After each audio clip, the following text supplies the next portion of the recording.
Sebelum kita memulai acara kita, marilah kita mendengarkan kata sambutan yang akan dibawakan oleh Ketua Pelaksana pada kegiatan webinar hari ini, yaitu Kak Fitra Ardiansa, yang telah bekerja keras untuk membuat acara ini menjadi kenyataan. Kepada Kak Fitra Ardiansa, selaku Ketua Pelaksana pada kegiatan webinar hari ini, saya persilakan.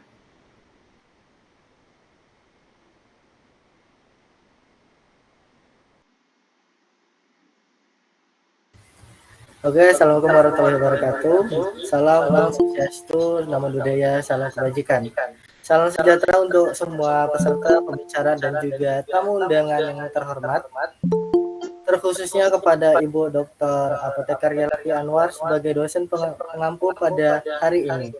Pada kesempatan yang penuh semangat ini, kami, kelompok 1, Komestika dan Parfum, dengan rasa gembira dan juga kebanggaan mempersembahkan webinar kosmetika dan parfum untuk mempersembahkan kepada teman-teman bahwasanya parfum kosmetika masyarakat modern dengan tema mengungkapkan rahasia aroma parfum. Kami sangat senang bisa memiliki Anda semua yang bisa berkumpul pada hari ini untuk membahas topik yang begitu menarik dengan relevan dengan tren kosmetika parfum pada masa kali ini. Kami berterima kasih kepada semua peserta dan juga panitia yang telah bergabung dengan kami hari ini. Kami juga mengucapkan terima kasih kepada pembicara yaitu Kak Aida Yulistia yang telah bersedia berbagi pengetahuan dan pengalaman mereka dalam dunia kosmetika dan parfum. Saya harap dengan webinar pada hari ini bisa menambah wawasan, pengetahuan, dan juga bisa mengaplikasikan pada kehidupan sehari-hari. Begitu dari saya, Fitra Ardiansa, saya ucapkan terima kasih. Salam Om Swastiastu, Namo Buddhaya, salam kebajikan. Terima kasih kepada Kak Fitra Ardiansa selaku Ketua Pelaksana ini atas kata-kata sambutan dan kata-kata yang menginspirasi. Tanpa basa-basi lagi, mari kita mulai perjalanan kita hari ini ke dalam dunia yang memikat dari kosmetika dan parfum untuk masyarakat modern. Mari kita beri tepuk tangan yang hangat untuk Kak Aida Yulistia selaku pembicara kita hari ini. Kak Aida akan membimbing kita melalui perjalanan yang memukau ke dalam dunia parfum. Kepada Kak Aida, waktu dan tempat saya persilakan. Ya, terima kasih Dion untuk kesempatannya. Selamat siang semuanya.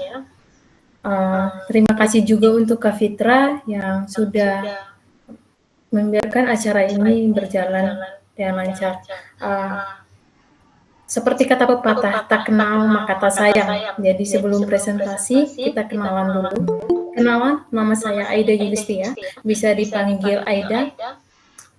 Di sini teman-teman, siapa yang ingin menguasai parfum dan menggunakannya dengan baik?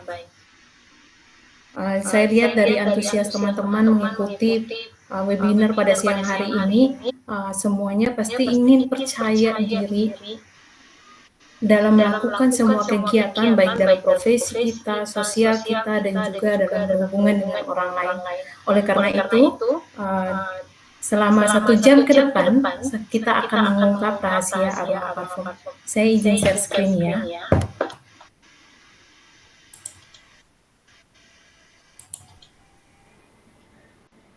Sambil menunggu Kak Aida memulai presentasinya, tak lupa diharapkan kepada partisipan untuk mengisi pretest yang tertera di kolom chat, dan jangan lupa untuk mengisi absen juga. Dan nanti ada sesi tanya jawab. Bagi para peserta yang aktif bertanya, maka nanti akan mendapatkan hadiah dari panitia. Untuk itu, selamat mendengarkan dan semangat belajar.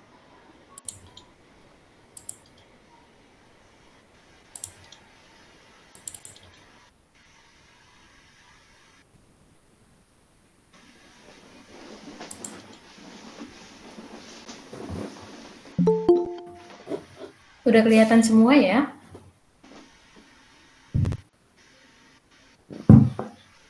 Edukasi parfum untuk masyarakat modern, mengungkap rahasia aroma parfum.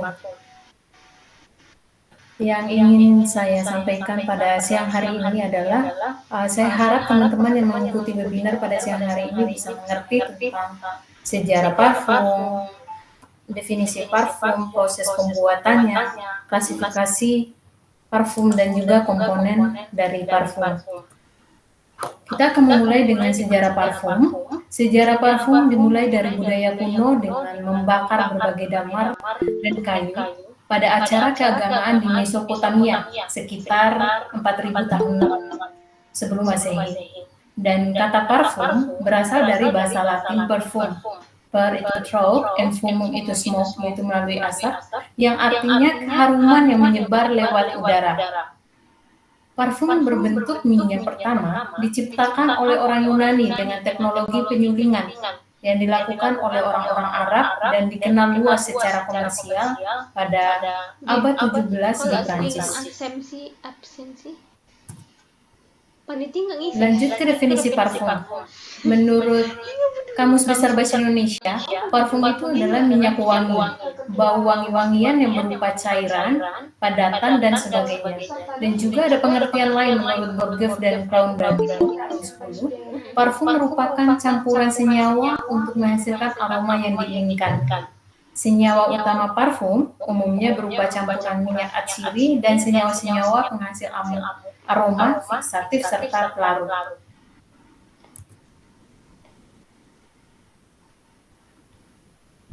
Untuk mengenal parfum, kita harus tahu dulu nih proses pembuatannya. Nah, proses pembuatan parfum itu memiliki serangkaian proses yang cukup panjang yang terdiri dari beberapa tahapan dan teknik yang berbeda. Di sini kita bisa lihat ada proses maserasi, enfleurage, destilasi, ekstraksi, dan juga ekspresi.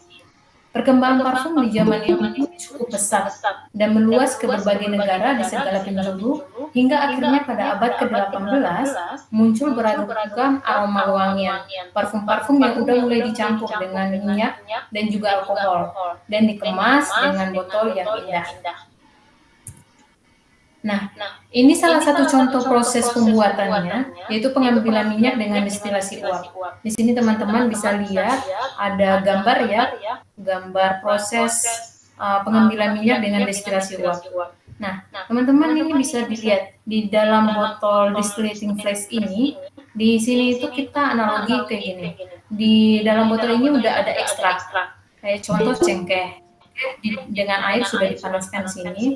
Pertama airnya didinginkan, kemudian uapnya ini akan naik ke sini, akan naik dan menguap melewati kondensor. Nah, di sini tuh ada air sebenarnya. Di sini tuh ada air masuk dan air keluar. Jadi uapnya itu akan masuk lewat sini dan dia akan mencair masuk ke dalam penampungan.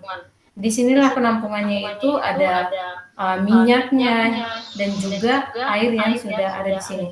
Nah, karena untuk memisahkan itu antara minyak dan air itu akan memisah dengan sendirinya, karena kita tahu minyak dan air itu nggak pernah bercampur ya teman-teman, karena mereka itu memiliki perbedaan densitas ataupun massa jenisnya.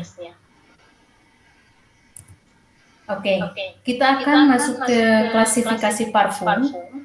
Menurut Salvador, klasifikasi parfum itu berdasarkan pemakaiannya, parfum untuk pria dan parfum untuk wanita. Di sini kita bisa lihat parfum untuk pria, men atau masculine parfum. Contohnya itu Vogue, Oriental, dan juga Chypre. Kalau yang untuk wanita, itu contohnya Floral, Oriental, dan Chypre. Nah, di sini teman-teman bisa lihat nih, contohnya ada Oriental dan Chypre, sedangkan yang di laki-laki juga Oriental dan Chypre. Nah, ini artinya bisa dipakai oleh laki-laki dan juga perempuan atau unisex. Kalau klasifikasi parfum berdasarkan konsentrasinya, itu ada empat ya. Ingat-ingat ya teman, kalau kita membeli parfum di pasaran ataupun di mall, itu ada 4 macam. Ada extrait de parfum yang konsentrasinya 15-30%, extrait de eau de parfum yang 7-15%, eau de toilette 4-10%, sedangkan eau de cologne 2-5%. Nah, di sini kan ada perbedaan konsentrasi. Nah, kita bisa tahu ketika kita membeli eau de cologne, itu berarti lama hilangnya parfum dari tubuh kita itu akan semakin cepat dibandingkan eau de toilette ataupun eau de parfum. Kita akan melihat contoh-contohnya, contoh sediaan ekstrak dari parfum, eau de parfum dan ekstrak de parfum. Ini contohnya Dusita Paris. Lalu ada juga contoh Miracle. Teman-teman kalau semisal teman-teman pakainya extrait de parfum, udah pasti extrait de parfum ini lebih bertahan lama dibandingkan eau de parfum. Teman-teman juga kalau semisal beli di dalam kemasannya itu pasti ada tulis extrait de parfum, eau de parfum, ataupun contoh lain seperti eau de toilette dan juga eau de cologne. Kalau kita lihat klasifikasi parfum berdasarkan volatilitasnya itu ada tiga ya. Berdasarkan piramida, ada top notes yang paling atas, itu tuh tercium pertama kali saat disemprotkan, dan itu tuh akan hilang dalam waktu 5-15 menit. Dan ini tuh merupakan dia itu akan memberikan kesan pertama yang segar dan biasanya cepat menguap.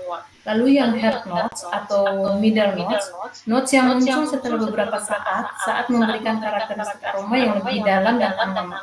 Jadi middle notes ini akan muncul ketika top notes-nya itu hilang. Selanjutnya base note. Base note ini note yang muncul dalam fase akhir dan memberikan daya tahan dan kehangatan pada parfum. Biasanya aroma yang paling tahan lama. Di sini bisa lihat base note itu bisa bertahan lebih dari 6 jam. Kalau head notes itu 20-60 menit, kalau yang top notes 5-15 menit. Dan berikut contoh lain dari top notes, middle notes, dan juga base notes. Nah, contoh dari top notes yang sering kita jumpai ataupun populer yang ada di pasaran itu orange, lavender, yasmin, orchid, dan juga rose. Kemudian yang middle notes ada lemongrass, clove ataupun cengkeh, juniper, nutmeg, geranium. Kalau yang base notes yang bertahannya sangat lama, yang bisa lebih dari 6 jam, itu ada contohnya sandalwood, ginger, vanilla, cypress, and patchouli. Kita akan mempelajari komponen parfum. Parfum itu terdiri dari 6 komponen utama. Yang pertama itu pewangi. Jadi, campuran minyak esensial dan senyawa aroma, contohnya itu minyak atsiri. Yang saya ambil di sini minyak atsirinya itu dari cengkeh atau eugenol. Lalu fiksatif. Fiksatif ini apa? Fiksatif itu zat pengikat. Fiksatif ini digunakan untuk membuat parfum tahan lama yang membiarkan aroma menguap perlahan. Contohnya itu glucan, P20, dan pecolé alkohol. Lalu kalau yang long lasting agent, kalau menurut penelitian dari Adli dan Pramundono, dapat meningkatkan kejernihan dan long lasting parfum lebih baik daripada surfaktan tunggal. Jadi surfaktan itu ada kombinasi, jadi menggunakan dua surfaktan daripada sendiri. Jadi dia lebih baik ya. Kemudian ada komponen lain seperti solubilizer. Solubilizer ini bahan kimia yang berfungsi untuk memecah minyak ke dalam partikel yang lebih kecil sehingga bisa terlihat homogen dengan air. Contohnya itu Portaso 40 dan Twin 80. Solubilizer ini apa? Jadi gini, minyak sama air itu kan nggak bisa bercampur. Nah, Portaso 40 dan Twin 80 ini gunanya itu untuk menyatukan minyak dan air, sehingga mereka itu bisa terlihat homogen. Yang kelima, contohnya pelembab. Yang keenam, pelarut.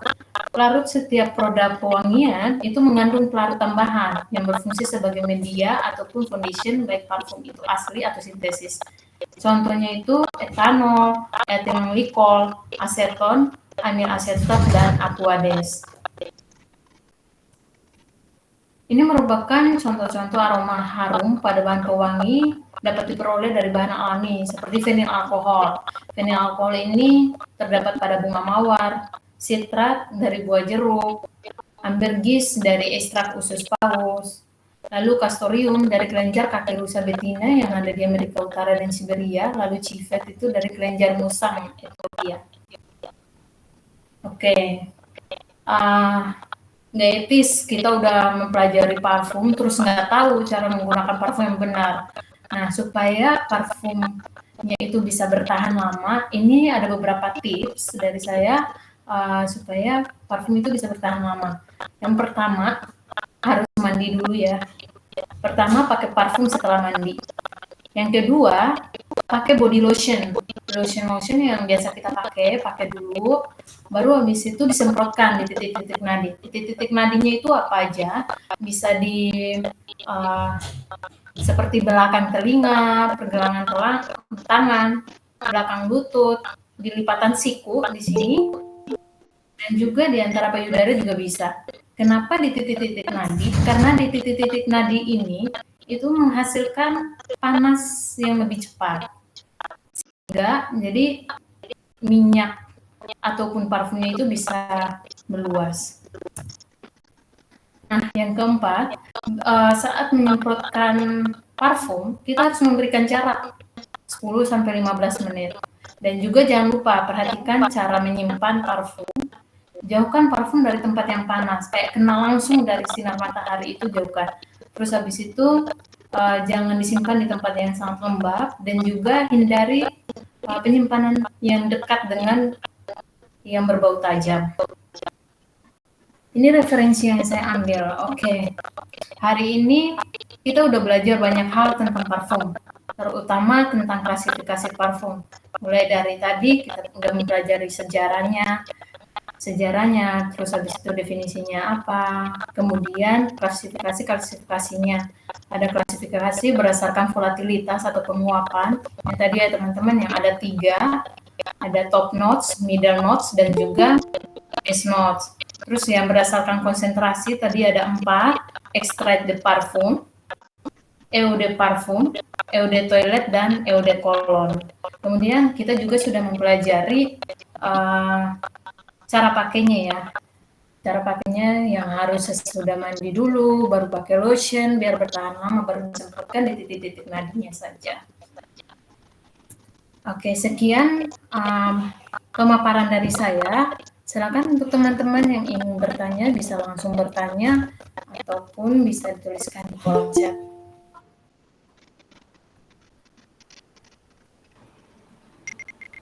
Itu dia presentasi dari Kaida, dan saatnya kita masuk dalam sesi tanya jawab. Bagi teman-teman yang ingin bertanya, bisa melalui kolom chat dengan format pertanyaan, nama, instansi, pertanyaan. Atau bisa langsung bertanya ke Kak Aida ya. Sebelum bertanya, jangan lupa juga untuk hidupkan kamera dan nyalakan mic-nya. Dan jangan lupa juga untuk memperkenalkan diri kalian.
Teman-teman, di sini kan kita mengikuti webinar ini supaya kita bisa bertambah teman dan juga pengetahuan tentang parfum.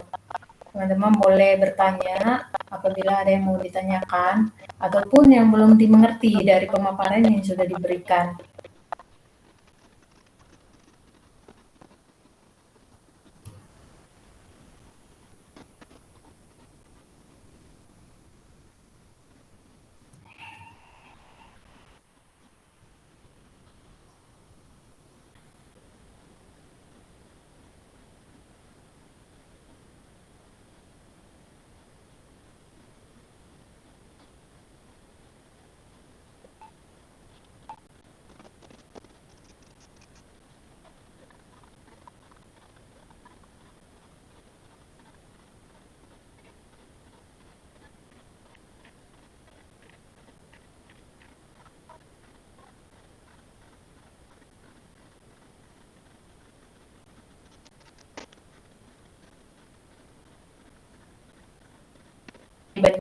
kita menggunakan parfum eau de cologne gitu.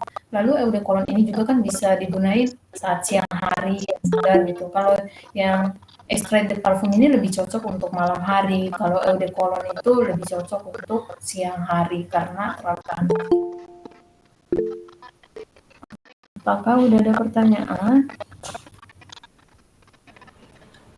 Ini Kak, ada pertanyaan dari Kak Aris, mahasiswa farmasi Uni Muda Sorong. Pertanyaannya, bagaimana parfum dapat memengaruhi suasana hati seseorang? Jadi pertanyaannya ini untuk menarik hati ya. Oke. Bagaimana parfum dapat mempengaruhi suasana hati seseorang? Nah, bagaimana? Gini, contohnya aja ketika kita bertemu orang yang kita sayang ya. Misal dia datang dari luar, terus habis itu bau. Nah, itu kan mood kita langsung jelek ya biasanya. Beda cerita kalau misalnya dia datang-datang terus habis itu wangi. Nah, itu kan mood kita juga jadi, wah, enak banget gitu kan. Jadi sebenarnya itu kayak ketika dia bau, mood kitanya itu jadi langsung jelek gitu. Tapi kalau semisal wangi terus wanginya itu wangi yang kita suka. Nah, itu kan juga bisa bikin kita jadi kayak moodnya itu bisa lebih stabil ataupun malah lebih senang gitu. Bisa dimengerti? Siap, bisa Kak. Terima kasih Kak. Ya, sama-sama. Terima kasih atas pertanyaannya. Selanjutnya nih Kak, ada pertanyaan dari Kak Desti. Kira-kira apa yang membedakan parfum dari satu merek ke merek yang lainnya? Nah, perbedaan dari merek satu dari merek lainnya. Beda pembuat biasanya beda juga bau parfumnya kan. Nah, yang bisa kita bedakan itu dari apanya? Itu dari konsentrasinya yang paling mudah, dari konsentrasinya. Kan biasanya di kemasan itu ada tertulis extrait de parfum atau eau de parfum. Ya, perbedaannya itu di apa ya? Perbedaannya di yang buatnya itu siapa. Tapi yang bisa kita samakan adalah dia ini termasuk klasifikasi yang mana nih? Eau de parfum kah? Eau de toilette kah? Atau eau de cologne gitu. Lihat dari konsentrasinya.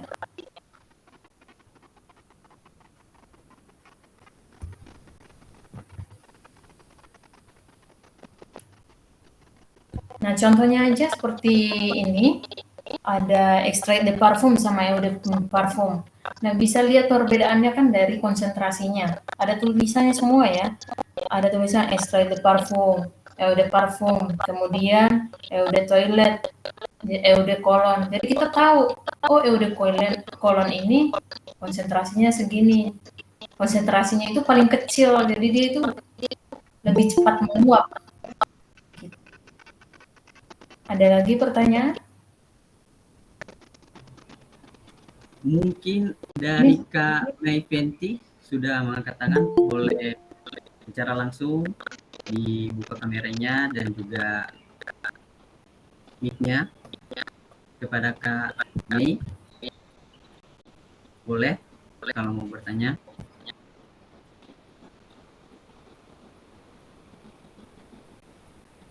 Halo Kak Mei. Silakan kami Penti.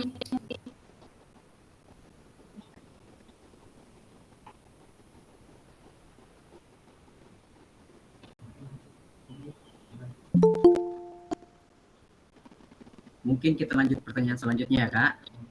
Oke. Sambil menunggu. Ini ada dari Kanila, Institusi Sains Teknologi Nasional. Izin bertanya, apakah penggunaan parfum harus berjarak 10-15 cm?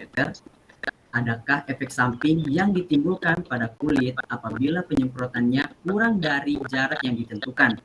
Sekian dan terima kasih. Ya, di sini kan tadi udah saya tuliskan dari jarak saat menyemprot 10-15 cm.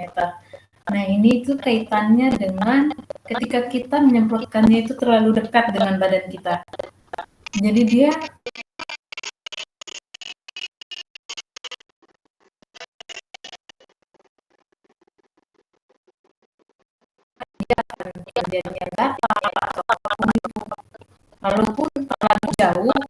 Jadi efeknya kayak nggak akan nempel dengan maksimal di kulit kita. Untuk jarak sih sebenarnya oke-oke aja, mau kurang dari 5 cm juga nggak masalah. Cuman ketika kulit kita bermasalah ataupun kulit kita terlalu sensitif karena terkena minyak atsirinya itu yang terlalu kental, semisal contoh penggunaan extrait de parfum, konsentrasi minyak atsirinya itu kan banyak. Nah, ketika disemprotkan ke badan kita, takutnya itu terjadi alergi. Begitu kan, Nila, bisa dipahami? Terima kasih ya untuk pertanyaannya yang sangat bagus.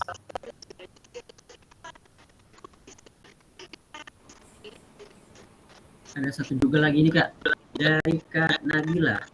Apa yang menjadi bahan dasar untuk pembuatan sebuah parfum?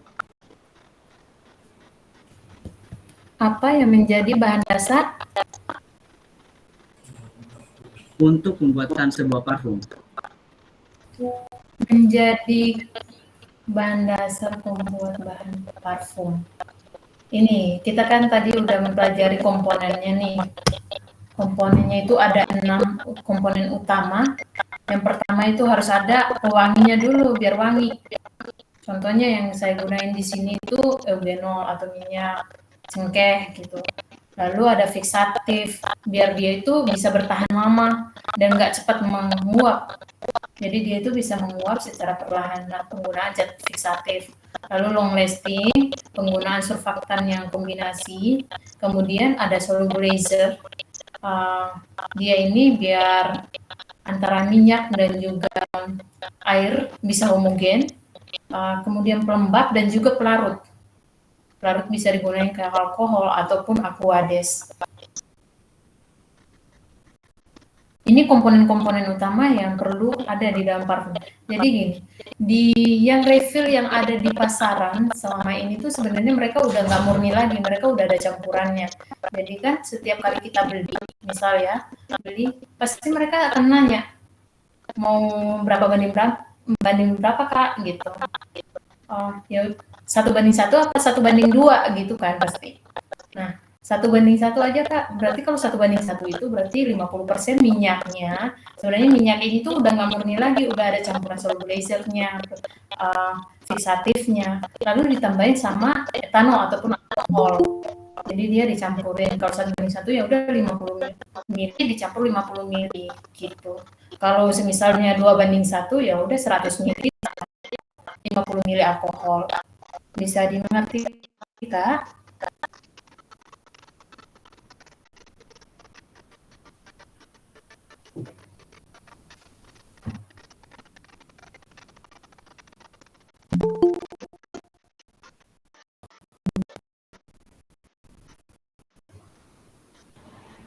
Untuk Kak Nabila, apakah jawaban dari Kak Ida sudah jelas?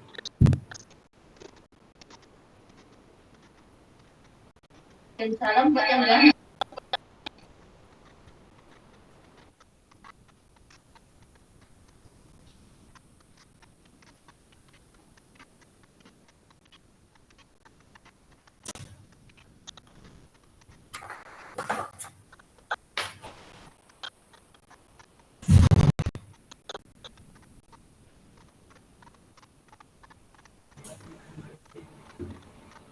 Untuk Kak Mei mungkin ingin bertanya atau tidak?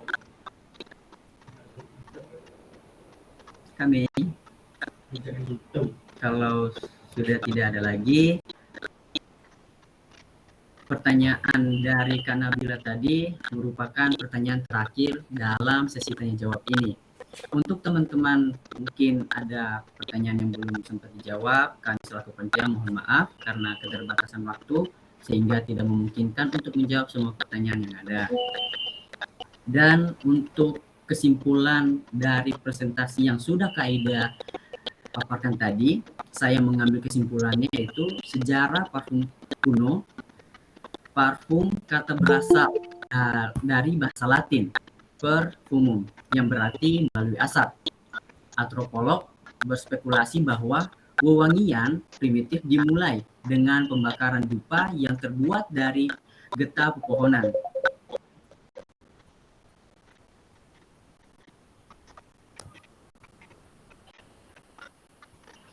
Kemudian beraneka ragam tanaman beraroma dimasukkan dalam minyak hewani dan nabati untuk mengurapi tubuh dalam upacara maupun wewangian, kosmetik, bahkan untuk kesenangan.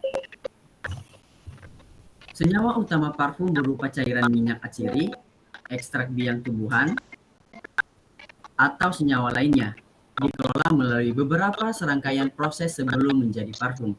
Pemakaian parfum disemprotkan di titik nadi karena menghasilkan panas begitu cepat supaya parfum menyebar luas.